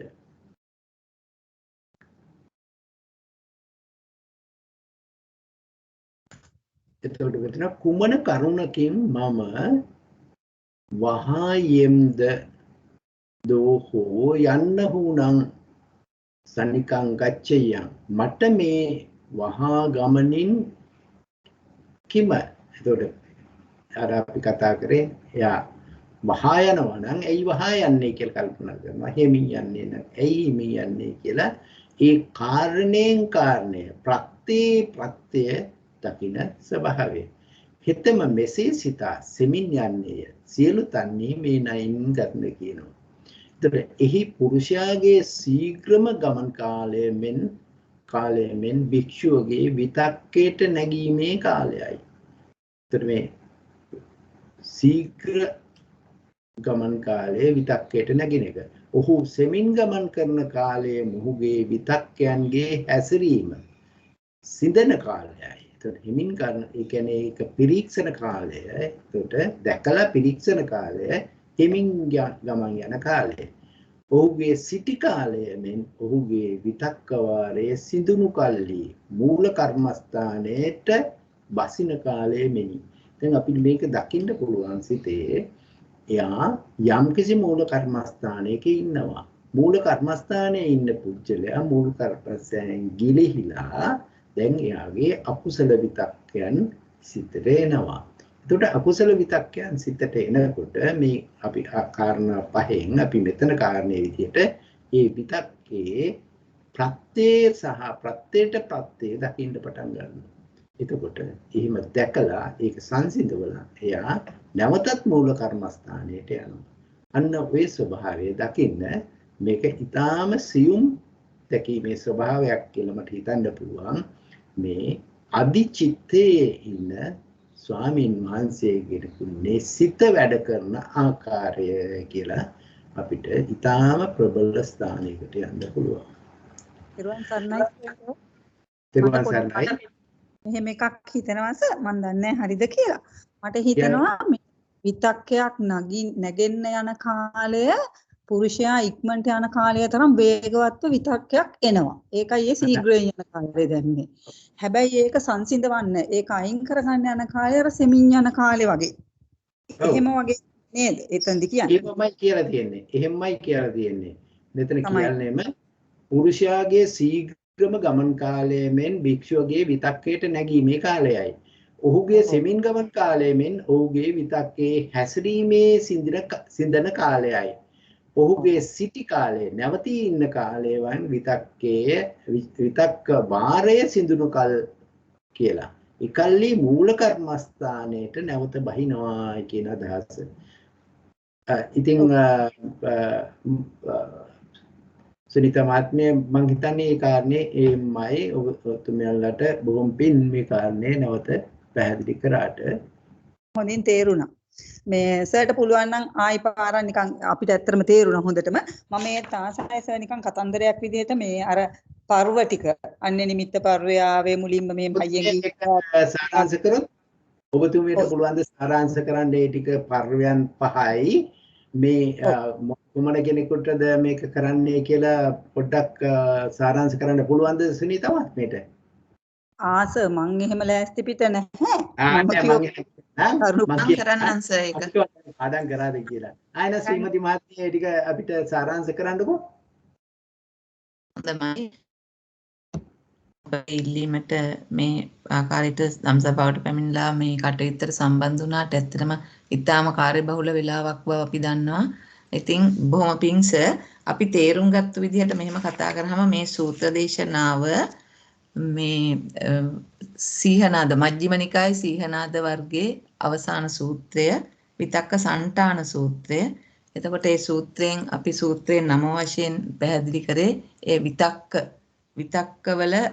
වලින් ගැලවෙන්න. ඒ කියන්නේ විතක්ක අයින් කරන ආකාරය පිළිබඳව පෙන්වන්නේ විතක්ක පිහිටා සිටීම ස්ථානගත වීම විතක්කයන්ගේ සටහන තමයි මේකෙන් පෙන්වන්නේ මේ සූත්‍රයෙන්. එතකොට මේ සූත්‍රයේදී සඳහන් කරනවා අදිචිත්ත මනියුත්තේන කියන වචනයක් ඒ යෝගාවචරයාට එන විතර්ක බැහැර කරන ආකාරයක් පෙන්වන්නේ. ඒක ආකාර පහකට පෙන්නලා තියෙනවා. දැන් මේකේ සඳහන් කරනවා දස කුසල කර්මපත වශයෙන් උපන්න සිත ඇතිවෙන. ඒ කියන්නේ ඔබතුමා සඳහන් කරා උපචාර සමාධි කියලා. දැන් ධානා අවස්ථාවක නම් කාමයන්ගෙන් අකුසලයන්ගෙන් වෙන්ව ඉන්න වෙලාවක්. එතකොට මේක ඊට ඉස්සෙල්ලා අවස්ථාවක් බවයි තේරෙන්නේ. ඒ වගේ උපචාර සමාධියක ඉන්න යෝගියෙකුට එන නිමිත්තක් බැහැර කරන ආකාරය. තමගේ කර්මස්ථාන නිමිත්තට බාධා කරමින් නැගෙන නිමිත්තක්. එතකොට ඒකට පළවෙනි එක කිව්වේ ඒ නිමිත්තෙන් අන්‍ය වූ කුසල නිමිත්තක්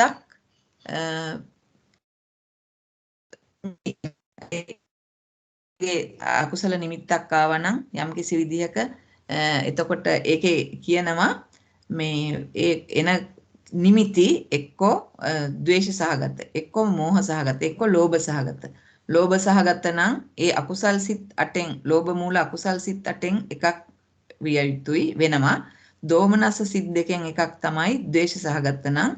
මෝහ සහගත විතක්කයක් නම් ඒ කුසල් සිත් අකුසල් සිත් 12න්ම එකක් වෙන්න පුළුවන්. ඒ වගේම මෝහ මූල සිත් දෙක ප්‍රධානයි. ඒ වගේම අනිත් 12න් එකක් වෙන්නත් පුළුවන් විදිහට අට කතාවේ සඳහන් වෙනවා. ඒ වගේ ආවහම අකුසල නිමිත්තක් ඒ නිමිත්ත කුසල චිත්තයෙන් කුසල නිමිත්තකින් බැහැර කරන්න ඕනේ. ඒකට උදාහරණ වශයෙන් දීලා තියෙන්නේ වඩුවෙක් ලී වැඩ කරන කෙනෙක් ඒ තමන්ගේ ඇණයක් ගලවන්න ඕනේ නම් ලීයකට වැදුණු තව ඇණයක් ඒ ඇණේ උඩින් තියලා මිටියෙන් ගහලා ඒ ඇණේ එතනින් පාස් කරලා තල්ලු කරනවා. අන්න ඒ වගේ අකුසල නිමිත්ත බැහැර කරලා කුසල නිමිත්තක් තමන්ට ඇතුළු කරගන්නවා. එතකොට ඇති කරගන්නවා. ඒක පැහැදිලි කරේ අන්‍ය නිමිත්ත පර්වය කියන පළවෙනි පර්වයෙන්. ඒකට කිව්වේ අන්‍ය නිමිත්ත පර්වය කියලා. ඊළඟට තවත් දෙවනි විදිහට උන්වහන්සේ දේශනා කරා අදිනෝ පස්වෙනි විතක්කයන්ගේ දෝෂය බලන්න කියලා. විතක්කයන්ගේ දෝෂය මේ ආපු අකුසල විතක්කේ දෝෂය ආදීනව විදිහට බලන්න. ඒක අකුසලයක්. ඒක සාවද්‍යයි වැරදි සහගතයි. ඒක Tamanට අහිත පිණිස තියෙනවා. එහෙම කියලා දෝෂය බලලා ඒ විතක්කේ වහාම පහ කරගන්න කටයුතු කරන්න කියලා. ඒකට කිව්වේ දෝෂ පර්වය කියලා. ඒකට දීපු උදාහරණය තමයි හොඳින් ඇඳ පැළඳගෙන ඉන්න ස්ත්‍රියගේ පුරුෂයෙක්ගේ හෝ ඇඟට බලුකුණක් හෝ මිනිස්කුණක් හෝ දැම්මහම කරට දැම්මොත් ඊටාම ඉක්මනින් එක බැහැර කරනවා පිළිකුලෙන් ලැජ්ජාවෙන් ඒ මලකුණ බැහැර කරනවා වගේ තමන්ගේ චිත්තසංතානයට ආපු අකුසලය බැහැර කරන්න කියලා දෝෂ පර්වය පැහැදිලි කරා. ඊළඟට තුන්වෙනි එක කියලා කිව්වේ සිහි නොකර ඉන්නවා. ඒ අකුසල් සිතුවිල්ලක් ආවනම් ඒක සිහි නොකර ඉන්නවා. දැන් රූපයක් දකින්න කැමති නැති කෙනෙකුගේ ඉදිරියට රූපයක් එනවා නම් එයා එස්පියා ගන්නවා වගේ ඒ සිහි නොකර සිටීම ඒකට කිව්වේ අසති පර්වය කියලා. ඊළඟට හතරවෙනි එකට කිව්වේ මූල විතක්ක බේද පර්වය නේද? මොකද්ද? විතක්ක මූල බේද පර්වයනේ. මූල බේද පර්වය. මූල බේද පර්වය. ඒ කියන්නේ මූලය සෙවීම, මූලය බලලා ඒකේ මූලය බලලා මූලය අනුව සිහි ඒක නොමෙහිනි කිරීම. ඒ කියන්නේ යම් කිසි කෙනෙකුට හිමින් යන්න ඕනේ නම් එයා වේගෙන් යන කෙනෙක් හිමින් යන්න ඕනේ නම් ඇයි මම හිමින් යන්නේ වේගෙන් යනවා කියලා වේගය වැඩි කරනවා. ඊළඟට වේගෙන් යන කෙනෙක් නම් ඇයි මම වේගෙන් යන්නේ කියලා වේගය අඩු කරගෙන යනවා වගේ ඒ මූලය මෙනෙහි කරලා තමන්ගේ කර්මස්ථානයට ඇතුල් වෙන්න කියලා තියෙන්නේ. ඊළඟට පස්වෙනි එකට කිව්වේ දිවෙන් තලු ගහලා දිව තල්ලට තද කරලා ඊටා දැඩි වීරියක් අරගෙන මේ නිමිත්ත අකුසල නිමිත්ත සිහි නොකිරීමට දැඩි වීරියක් ගන්නවා කියලා. එතකොට ඒකට කිව්වා බලවත් පුරුෂයෙක් දුර්වල මිනිසෙක්ව ඔළුවෙන් හරි කඳෙන් හරි බිම දාගෙන තලනවා වගේ. ඒ අකුසලය තදින් ඒ ගැන තදින් ක්‍රියා කරලා ඒක බැහැර කරන්න කියලා ඒකට කිව්වා අදිෂ්ඨාන කරගන්න කියලා සමද නහරද ඇටද ඉතිරි වේවා මස්ලේ වියලේවා ඒ වගේ පුරුෂ ධෛර්යය අරගෙන මේ විතක්කය බැහැර කරනවා කියලා ඒකට කිව්වේ අබිනිග්‍රහණ පර්වය. එතකොට පර්ව පහයි අන්‍ය නිමිත්ත පර්වය දෙක හතර විතක්ක මූල හේතු පර්වය පහ අබිනිග්‍රහණ පර්වය. එතකොට මේවාට උපකාරක ධර්ම කිව්වා. මේවා කරගන්න උපකාර වෙනවා පහක් කිව්වා. ගුරු ඇසුර. ගුරුවරුන් ඇසුරු කරලා තමන් උපදෙස් ගන්නවා. ඊළඟට පරියාප්ති ධර්මය ඉගෙන ගන්නවා. භාග්‍යතුන් වහන්සේගේ ත්‍රිපිටක ධර්ම දේශනා ඉගෙන ගන්නවා. ඊළඟට තමන් ඉගෙනගත්තු ධර්මයේ අර්ථය විමස බලනවා. ඊළඟට හතර නිරන්තරයෙන් දර්ශනය කරනවා. ඊළඟට තමයි කාරණෙන් කාරණේ විසඳීම. ඒ කියන්නේ එකින් එක කරුණු අරගෙන විමස ධර්ම විචය කරමින් ඒ තමන්ට කරුණු තේරුම් ගැනීම කියන පහෙන් තමයි මේ විදිහට විතක්ක බැහැර කරගන්න තමන් සූදානම් වෙන්නේ පෙරහුරුව ගන්න කියලා. ඊළඟට තව කිව්වා දැන් මේ පළවෙනි එක නිමිත්ත බැහැර කරනකොට නිමිත්තෙන් අන්‍ය වූ කුසල නිමිත්තක් මෙනෙහි කරනවා. ඊළඟට දැන් ද්වේෂ නිමිත්තක් ආවොතින් ද්වේෂයට ප්‍රතිවිරුද්ධයි මෛත්‍රිය. මෛත්‍රී භාවනාවෙන් මෛත්‍රී කිරීමෙන් තමන් උපමා කරලා අනිත් මෛත්‍රී කිරීම ද්වේෂ නිමිත්ත බැහැර කරන්න පුළුවන් කිව්වා. අසුභ භාවනාව මේ කුණප 32 දුර්ගන්ධ භාවය අපිරිසිදු භාවය තමන් වසඟේ තබා ගන්න බැරි භාවය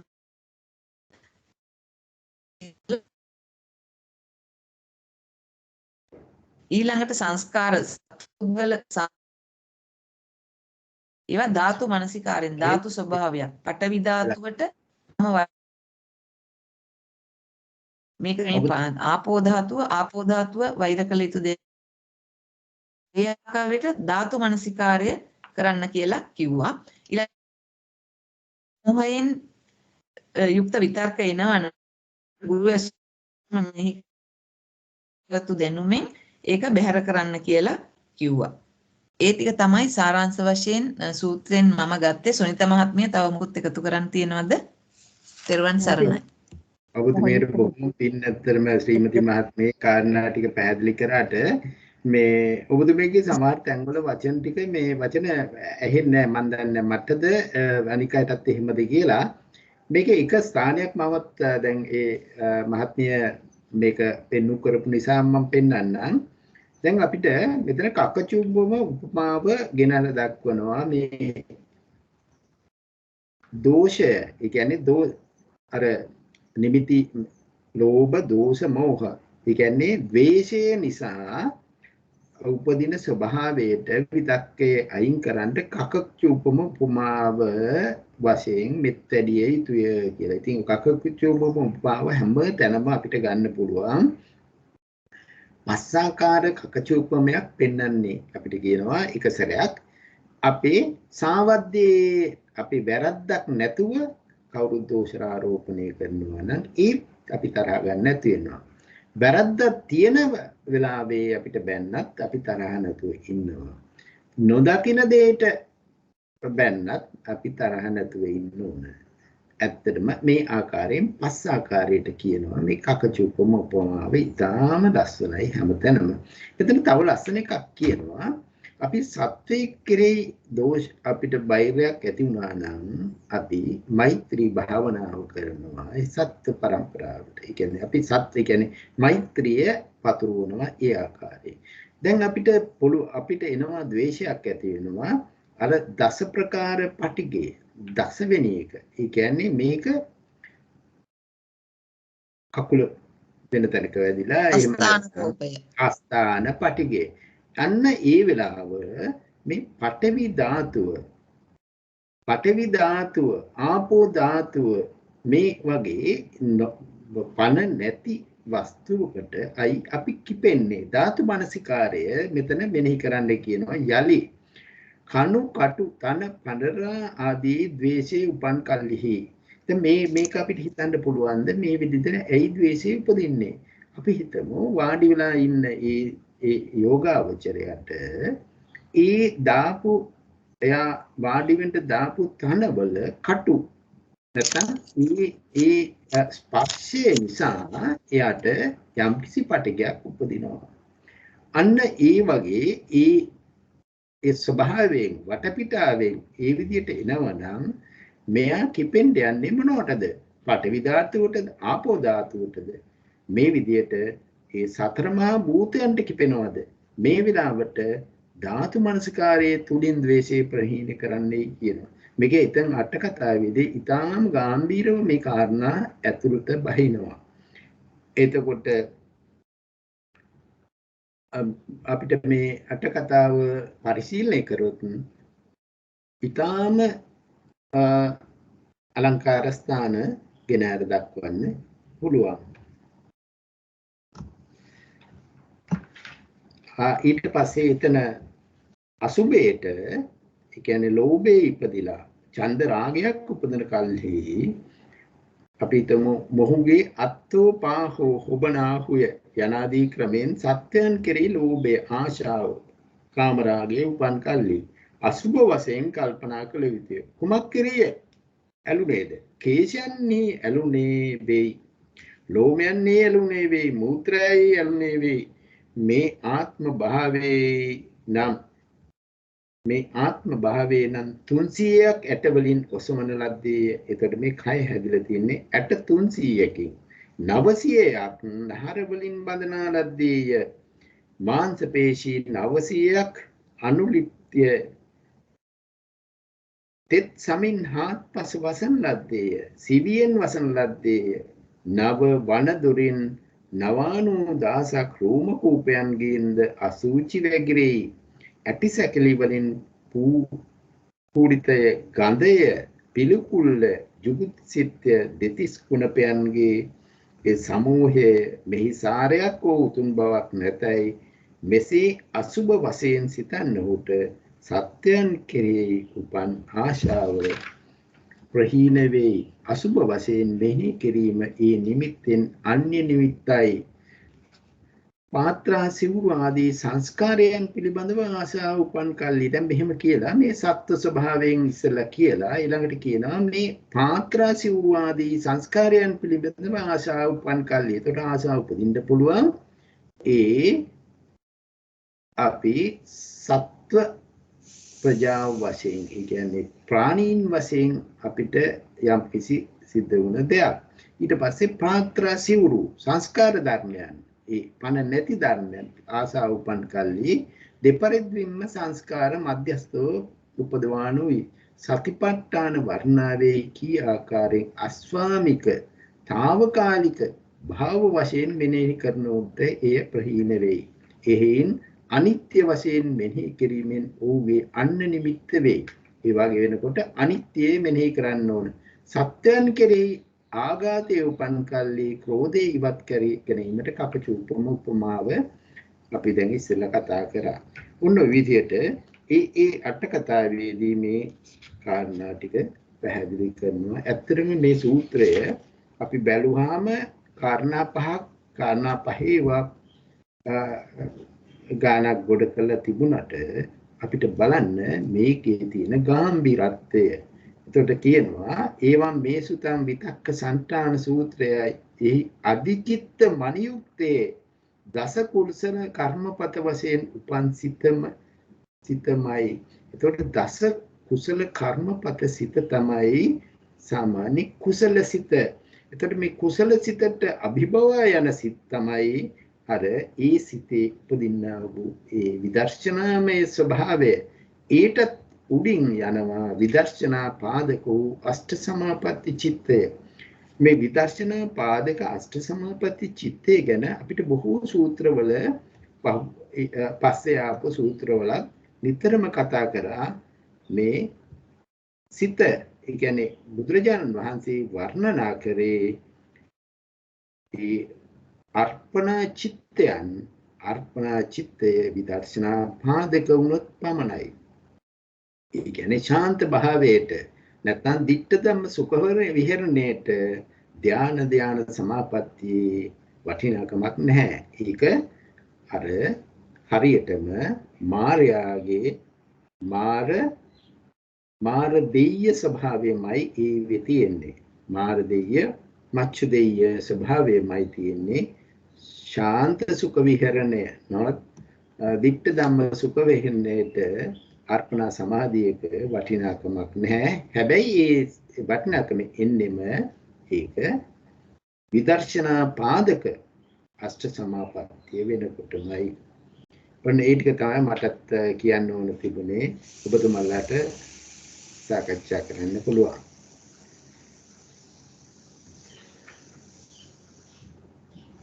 තවත් එක කාරණයක් තියෙනවා මේ තිස්ස සාමණේරයන් වහන්සේගේ කතාවත් ඊටාම අලංකාරව මෙතන පෙන්නලා තියෙනවා.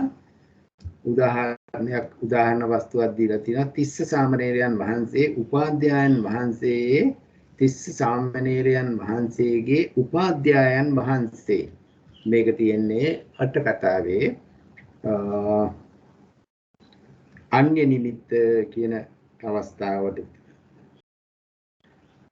එතන ඒ ස්වාමින් වහන්සේගේ උපාධ්‍යායන් ස්වාමින් වහන්සේ තිස්ස මහරාම විහාරයේ වාසය කරේ. උන්වහන්සේට තිස්ස සාමණේරයෝ ස්වාමීනි උපටලී වූයේමි. දැන් තිස්ස සාමණේරයෝ කියනවා එයාගේ උපාධ්‍යායන් ළඟට ගිහිල්ලා මම උපටලී වුනේ. ඒ කියන්නේ සිත වික්ෂිප්ත භාවයට ගිහිල්ලා. එහිදී උපාධ්‍යායන් වහන්සේ උට මේ විහාරයේ නාන ජලය දුර්ලභය මාගෙන සිතුල් පවුවට යව. දැන් මේ ලොකු හාමුදුරුවෝ එක්කගෙන සිතුල් පවුවට යන්නේ කියනවා. හිත මෙසේ කෙලෙය. එහිදී ස්ථවිර තෙමේ ඔහුට මෙසේ කීය. මේ විහාරය අතිශයින්ම සංඝසතුය. ඒ නිසා මෙහි පුජ්‍යලික ස්ථානයක් කරව. දැන් පුජ්‍යලික කුටියක් කරන්න කියනවා ලොකු හාමුදුරුවන්ට. ඒ ඇසූ හිතම මැදවි ස්වාමීනි මුලපටන් සංයුත්ත නිකායද පර්වත ප්‍රාප්ත සුද්ධ කිරීමද තේජෝ කසින පරිකර්මයේද යන තුනම එක විට පටන්ගෙන දැන් ඒකට කාරණා තුනක් කරනවා. සංයුත්ත නිකායද පර්වත ප්‍රාප්ත සුද්ධ කිරීමද තේජෝ කසින පරිකර්මයේද යන තුනම එක විට පටන්ගෙන කර්මස්ථානයේ අර්පණාවට පැමිණවීය. එතකොට මේ තේජෝ කසින පරිකර්මය කරලා අර්පණාවට පැමිණවීය. සංයුක්ත නිකාය අවසන් කළේය. ලෙන් කර්මන්තේ නිමාවිය. සියල්ල කොට උපාධ්‍යායන්ට දැන්විය. උපාධ්‍යායෝ සාමණේරය තොප විසින් දුකසේ කරන ලද ලෙනෙහි අද පළමු කොට තොපින් වාසය කරව. ඒ රැය ලෙනෙහිම බෙසෙමින් ඉතු පහසුව ලැබ විදසුන් වඩා රහත් බවට පැමිණ එහිම පිරිනවීය. උන්වහන්සේගේ ධාතුන්ගෙන සෑයක් කළහ. අදද එය තිස්ස ස්ථවිර චෛත්‍යයයි ප්‍රකට වේ. ඒතර මේ පාර්වය අසත්‍ය පාර්වය. ඒ කියන්නේ අර කරන්න තිබුණ කාර්යයට වෙන කාරණයක් මුල් කර මේ උදාහරණ දීලා තියෙන අවස්ථා.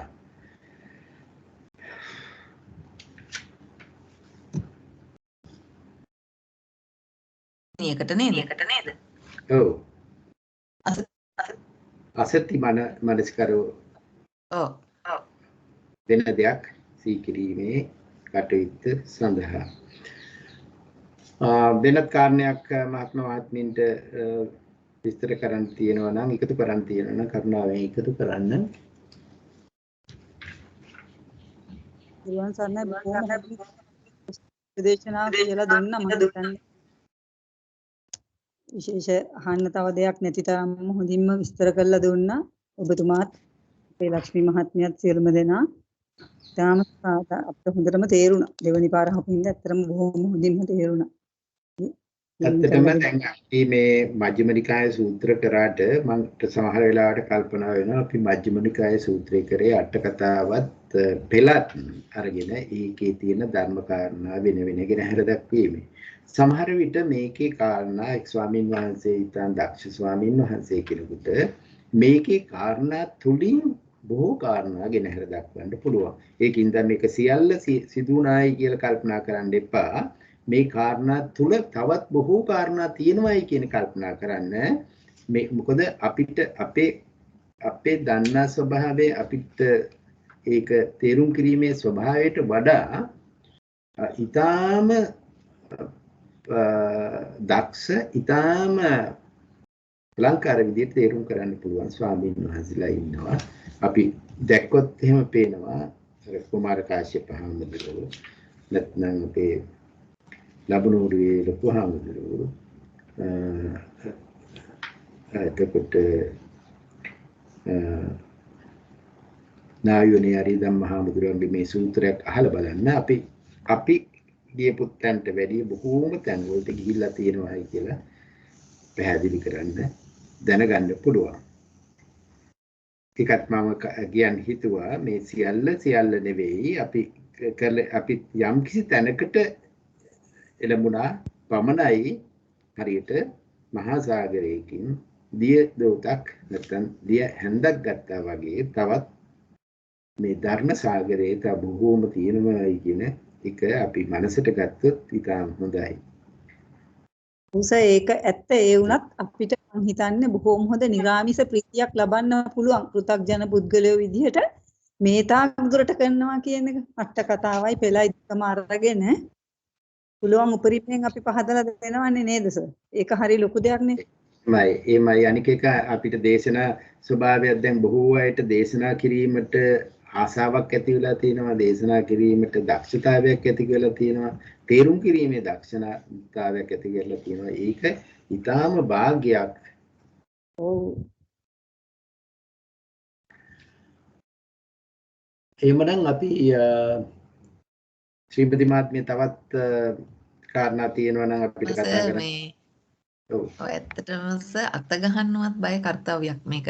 සූත්‍ර දේශනාවක් අට කතාස්ත්‍රෙන් පැහැදිලි කරනවා කියන එක මං වගේ කෙනෙකුට නම් මට හිතා ගන්න බෑ. ඇත්තටම මේ දේශනාවාරය තුලින් තමයි ඒ පිළිබඳව සූත්‍රයක් ලිහලා පැහැදිලි කරගන්න තරමට අර හැකියාවක් ඇති වුණේ කියන එක. ඉතින් ඒ ගැන ඔබතුමාට අප්‍රමාණ පිං. ඔබතුමාට මට කියන්න තියන්නේ ඒ දෙයම තමයි. මොකද මම අට කතාව පළවෙනියෙන්ම කියෙව්වෙත් ඒ හින්දා විතරයි. කවදාවත් කියවලවත් තිබුණේ නැහැ. කතාව බැලුවෙමත් නැහැ. අපි විභාගයකට මේ සූත්‍රයේ තියෙන කාරණා ටික නැහැර දක්වන විභාගේ පාස් වෙන්නේ. ඉතින් ඇත්තට ඒ අදී විභාගේ කරන්න හොඳයි. හැබැයි ඒකම නෙවෙයි දක්ෂතාවයේ මේ අවශ්‍යතාවය කියන එක පැහැදිලි. හරියට හරිස. ඉතින් අපි ඇත්තටම හැම දිනාටම නිරාමිස ප්‍රීතියක් තියෙනවා. ඒක අවිවාදයෙන් අපි පිළිගන්න ඕනේ හා මේස. ඔබතුමා කරේ මහා ලොකු සත්කාරයක්. මම තව කාරණයක් කියන්න කැමතියි. අර මේ ශ්‍රීමති මහත්මිය ඔබතුමිය ඔක්කොම ටික ගොනු කළා අර අපේ විනය පිටක දේශනා ටික අපි අතුලත් කරන්නේ විනය පිටක දේශනාවේ පළවෙනි ඒ දේශනාව ඒකේ විනය පිටකයේ පිළිබඳව සම්පූර්ණ සංක්ෂේප වශයෙන් සියල්ලම කැටි කරලා දුන්නේ. ඒක මම ස්වාමීන් වහන්සේ කෙනෙකුට විනය විභාග කරන්න ඕනේ කිව්වහම ඒ ටිකම යවුවා අර ලින්ක් එක. දැන් ඒක ඒ මාස එකමාරක් විතර යනවා. ඒක ගිහිලා තියෙනවා තව 109කට විතර 100 දෙනෙක් විතර නැවත ඒක පරිහරණය කරලා තියෙනවා. ස්වාමීන් වහන්සේලා හරි අපි දන්නේ ගිහි අයද කියලා. ඒ කියන්නේ ඒ ටික එක ගුණුවකට ගන්න ස්වභාවය ඉතාම වටිනවයි කියලා අපිට හිතෙනවා. මට හිතෙනවා ඒක. නිරාමිස ප්‍රීතියක් ඇති වෙනවා ඒක දැක්කහම.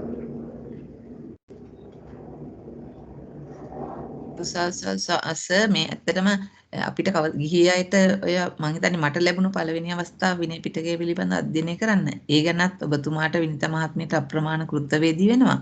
ඒ විනය පිටකයේ දේශනා ටික රැස් කරලා ගොනු කරලා මේ හැදුවේ ලක්ෂ්මී මහත්මිය. මම නෙමෙයි. මම කරන්නේ මේ මජ්ක්‍ධිම නිකාය ටික. මම එතුමියට කියන්නම් ස්වාමින්වහන්සේලා බොහෝ පිරිසක් ඒක ප්‍රයෝජනෙට ගන්නවා කියලා. බොහොම පිං. ඇත්තටම මේක ගොනු කරලා දැන් ඒක මගේ ෆෝන් එකේ මම තියාගෙන ඉන්නවා ලින්ක් එක. කවුරු හරි ඉල්ලුව ගමන් මේ තුනේම ලින්ක් එක ෆෝන් එකේ තියෙන්නේ. එතකොට ඒක SMS මැසේජ් එකක් විදියට යවුවාම ඒගොල්ලන්ට සියල්ලම බලන්න පුළුවන්. ඉතින් ඒක හරි වටිනා අවස්ථාවක්. අපි ලක්ෂ්මී මහත්මියට පුණ්‍යානුමෝදනා කරමු. එතුමිය කරපු ක්‍රියා ඇත්තටම ගිය අවුරුද්දේ කරපු ඒ කාර්යය ඉතාම වටිනවා. අපි සියලු දෙනාටම අපි දන්න නොදන්න බොහෝ අයට ඒක ධර්මයේ ඉගෙන ගැනීම සඳහා උපකාර වෙයි කියලා අපි විශ්වාස කරනවා. එහෙමනම් අපි අද දවසට අවසන් කරමු නේද ශ්‍රීමති මහත්මිය? අපි විභාගයට වාඩි වෙන මේ මහත්මයන් සියලු දෙනාටම සුබ ප්‍රාර්ථනා කරමු. කාරණා ටික පිළිවෙලින් ලියලා අවශ්‍ය ධර්ම කොටසය විස්තර කරලා ලියන්න. අමාරු නැහැ. සියල්ලම පැහැදිලි වෙන විදිහට පිටපත් කරන්න අපි සියලු දෙනාටම සුබ පතනවා. මම අද මේ මෙතන මම ජයන්ත මහත්මයාත් නැති හින්දා ඔබතුමාට පුණ්‍යානුමෝදනා කරන්න බලෙන්ම බාර ගන්නවා. හොඳයි. තෙරුවන් සරණයි. ඔව්. තෙරුවන් සරණයි. ඇත්තටම බොහෝම කාර්යබහුල කාර්යයක ශ්‍රීමති මහත්මියට පුණ්‍යානුමෝදනා කරන්න මේක ලෑස්ති කර ශ්‍රීමති මහත්මිය මම නෙවෙයි. ඇත්තටම ශ්‍රීමති මහත්මිය ඊයේ හවස පණිවිඩයක් කියවලා පස්සේ මම හිතුවා අද ඒක කරමු කියලා. ඉතින් ශ්‍රීමති මහත්මියටමයි ඒ සියල්ලම යොමු යුත්තේ කියලා මම කල්පනා කරනවා. තෙරුවන් සරණයි. බොහොම කාර්යබහුල කාලයක අප වෙනුවෙන් අපේ දහම් පාඨමාලාව අවසන් වුණු පසුවත් විශේෂ ශ්‍රීමති මහත්මියගේ විශේෂ ඉල්ලීම් මත ඔබතුමා අප වෙනුවෙන්ම අදත් මේ සත්කාරයට සහභාගී වුණා. අපිට දහම් කරුණු විතක්ක සන්තාන සූත්‍රය ඇසුරෙන් කියලා දුන්නා.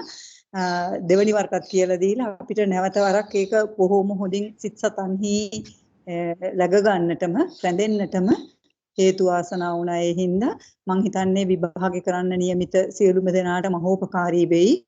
හදිස්සියවත් ওই ප්‍රශ්නේ එන්නම කියලා ප්‍රාර්ථනා කරනවා. අවොත් හැම දෙනාටම ඔය මේ කරුණු ටික සියල්ලම ලියා ගන්න පුළුවන් වේ පර්වපහයි. මේ ඒකෙන් වෙන උපකාරක ධර්ම ටිකයි ඒ සියල්ලම ලියා ගන්න පුළුවන් මේ උපමා ටිකත් එක්කම එහෙම හැකි වේවා කියලා ප්‍රාර්ථනා කරනවා. පළමුවෙන්ම අද දවසේ අපට මේ දහම් පර්යාය විතක්ක සන්තාන සූත්‍ර දේශනාව සිදු කර අපේ ගුරු පියාණන් වහන්සේ විද්‍යාරත්න ගුරුතුමාට උතුම් චතුරාර්ය සත්‍ය ධර්මයේ සුවසේම අවබෝධ වේවා කියලා මේ පුණ්‍යානුමෝදනාව කරනවා. ඒ වගේම එතුමාගේ පවුලේ සියලු දෙනාටත් ප්‍රියන්ති මහත්මිය ඇතුළු දුවා දරුවන්ටත් එතුමාගේ බාල සොහොයුරාටත් උතුම් ධර්මයත් සුවසේම අවබෝධ වේවා සියලු දෙනාටම නිරෝගී සම්පන්නිය ලැබේවා කියලා ප්‍රාර්ථනා කරනවා.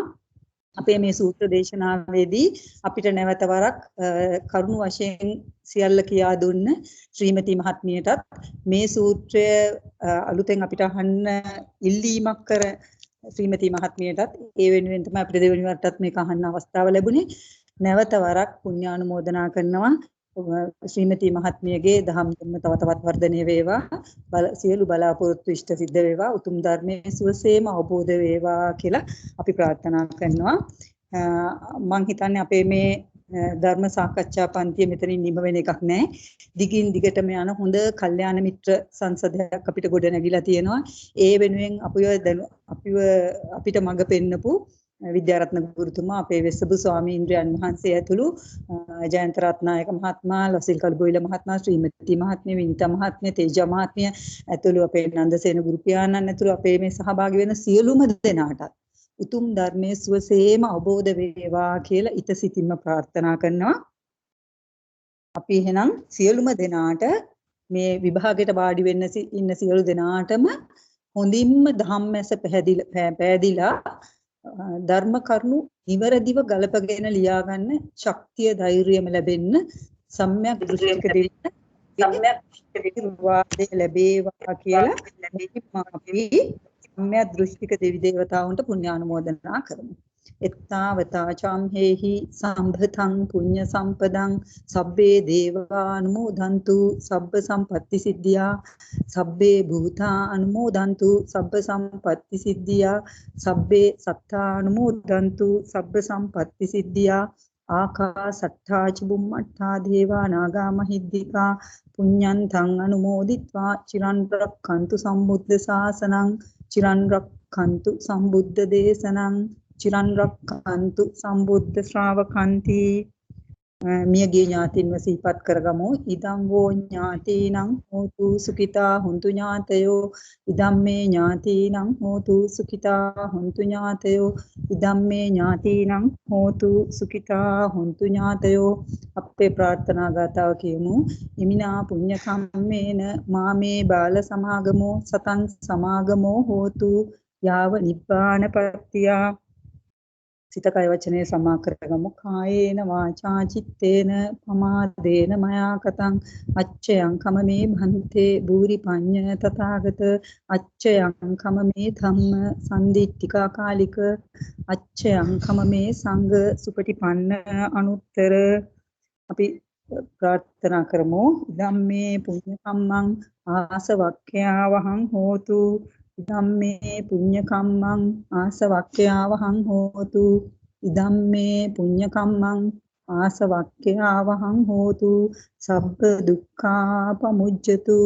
අපගේ මෙම පින්කම උතුම් නිවන් සුවය පිණිසම හේතු වේවා. සාදු සාදු සාදු. සියලු දෙනාටම උතුම් තෙරුවනේ ආශිර්වාදය ලැබේවා.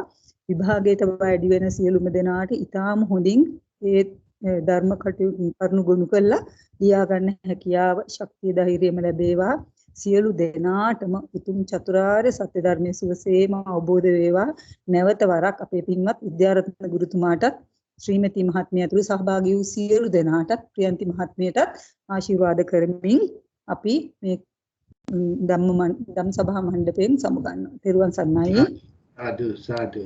එතුමියට සියලු දෙනා පුණ්‍යානුමෝදනා කරනවා. සාදු සාදු සාදු.